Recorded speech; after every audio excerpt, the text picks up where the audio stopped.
दिल्ली के जंतर मंतर पर सामाजिक कार्यकर्ता सोनम वांगचुक के समर्थन में प्रदर्शन कर रहे छात्रों पर हुए कथित लाठीचार्ज के विरोध में महाराष्ट्र के गोंदिया में कांग्रेस ने जोरदार प्रदर्शन किया। जय स्तंभ चौक पर कांग्रेस के पदाधिकारियों और कार्यकर्ताओं ने सड़क पर बैठकर केंद्र सरकार के खिलाफ जमकर नारेबाजी की। इस दौरान छात्रों पर हुई कार्रवाई की निष्पक्ष जांच की मांग की गई। साथ ही आंदोलन के दौरान लोकसभा में विपक्ष के नेता राहुल गांधी के साथ पुलिस द्वारा किए गए कथित व्यवहार की भी कांग्रेस ने कड़ी निंदा की। प्रदर्शनकारियों ने केंद्र सरकार पर लोकतांत्रिक अधिकारों का दमन करने का आरोप लगाया।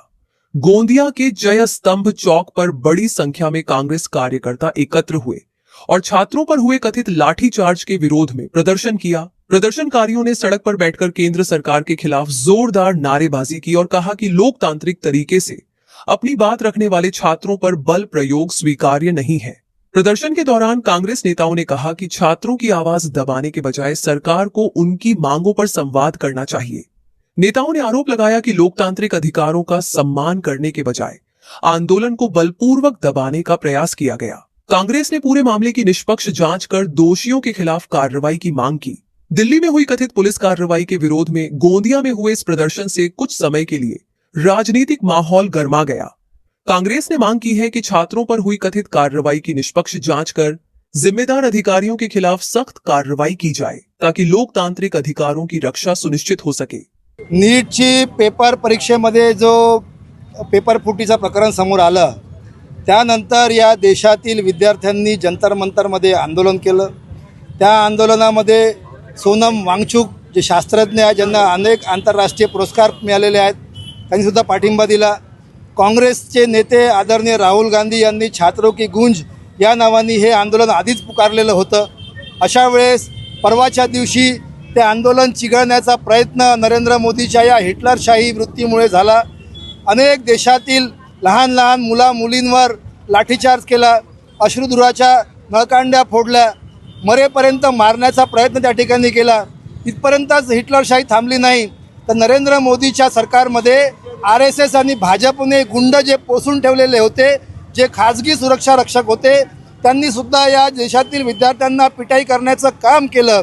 याचा जाब विचारण्याकरिता पंतप्रधान नरेंद्र मोदींना परवाच्या दिवशी आमचे काँग्रेसचे विरोधी पक्षनेते आदरणीय राहुल गांधी यांच्या नेतृत्वामध्ये या देशाच्या संसदेमध्ये त्यांना जाब विचारण्याचा प्रयत्न केला।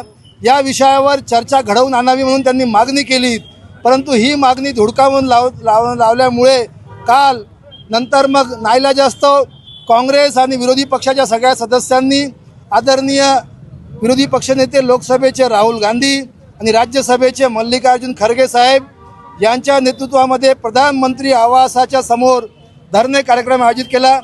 3 तासाच्या धरणे दिल्यानंतर त्या ठिकाणी जितेंद्र प्रसाद नावाचे मंत्री त्या ठिकाणी आले। त्यांनी मूर्ख बनवण्याचा प्रयत्न केला, बाहेर येऊन मीडियाला बाईट वेगळी दिली, परंतु चर्चा घडवून आणण्यामध्ये त्यांनी कुठलीही सक्रियता दाखविली नाही। अशा खोटारड्या सरकारवर विश्वास करायचा कसा?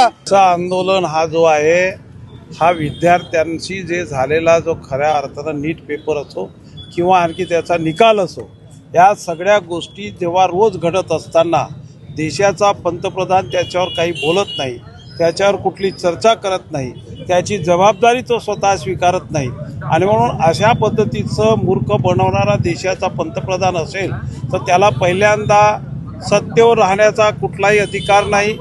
त्याचबरोबर अमित शहासारखा गृहमंत्री या माणसाने विरोधी पक्ष नेत्याला ज्या पद्धतीनं अमानुष पद्धतीनं मारण्याचा प्रयत्न केला, राहुल गांधींच्या नाकामधून ब्लड निघायला लागला, इथपर्यंतचे हाल करणारे हे इंग्रजचे काही प्रतिनिधी आहेत का?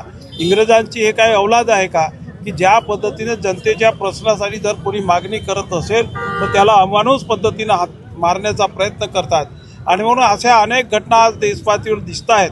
आणि म्हणून त्या संदर्भामध्ये काल झालेल्या घटनेच्या संदर्भात ज्या विद्यार्थ्यांना मारहाण, ज्यांचं रक्त निघाला, काही मुलं ॲडमिट झाले, राहुल गांधी असेल, अखिलेश यादव असतील, सुप्रिया सुळे असतील, आणखी इतर जे काही विरोधी पक्षाचे नेते असतील, या लोकांवर जो व्यवहार या लोकांनी सरकारच्या वतीने केला त्याचा निषेध करण्याच्यासाठी आणि जे काही गुन्हे यांनी दाखल केले असतील ते गुन्हे मागे घेण्यात यावं या संदर्भामध्ये जिल्हा काँग्रेस कमिटीच्या वतीनं हे आज आम्ही या ठिकाणी डेप्युटेशन देण्याच्या संदर्भात आणि रस्त्यावर त्यांच्या विरोधाभास करण्यासाठी आम्ही या ठिकाणी आलो.